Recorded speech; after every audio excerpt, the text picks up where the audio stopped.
Hi, welcome back. In this section, we're going to cover the time and costs to achieve CMMC.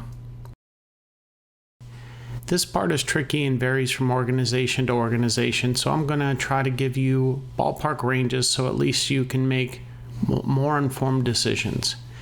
These estimates will only pertain to the hiring a consultant to prepare your organization for certification approach, as the DIY options have far too many variables to estimate with any degree of accuracy.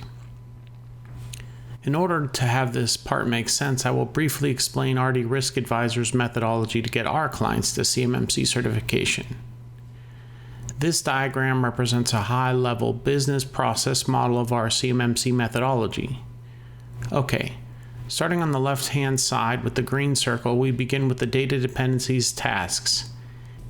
Here we work to understand and diagram our clients' business processes and data flows, specifically their DOD business, so we know what we're trying to protect.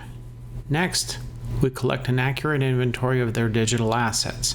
For example, intellectual property, trade secrets, customer lists, pricing lists, CUI, FCI, and also more traditional assets like laptops, desktops, cloud resources, network infrastructure, etc.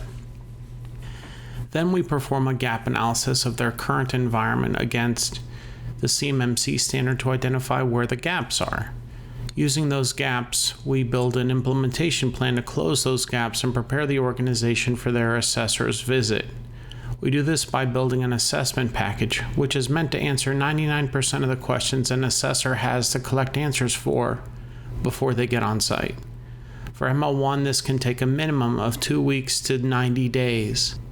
This is not counting scheduling the assessor's visit, the grace period after the site visit, usually 90 days, to remediate on any discovered minor nonconformities or gaps.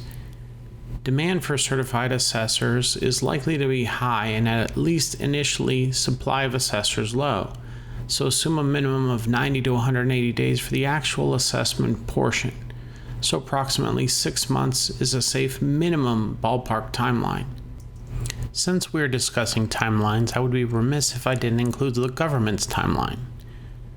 So looking at the graphic below, we've highlighted some of the key dates. So starting in June 2020, the government released 10 RFIs that included CMMC requirements. This was meant to test the process. So it's not official, these are volunteer organizations.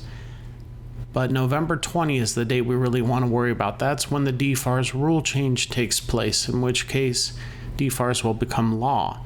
Now, we don't anticipate there'll be RFPs with the CMMC requirement until January of 2021. So take that timeline into consideration with the 6-month, if you're ML1 timeline, and make sure that you're planning accordingly because you don't want to miss out on the opportunity to bid on contracts. As far as the cost, the best numbers we've been able to find is from 5 to 7% of your DoD annual revenue. This includes initial setup, ongoing maintenance of your cybersecurity and IT. In the next section, I'll walk you through where to find some of the DIY resources I promised earlier. See you in the next section.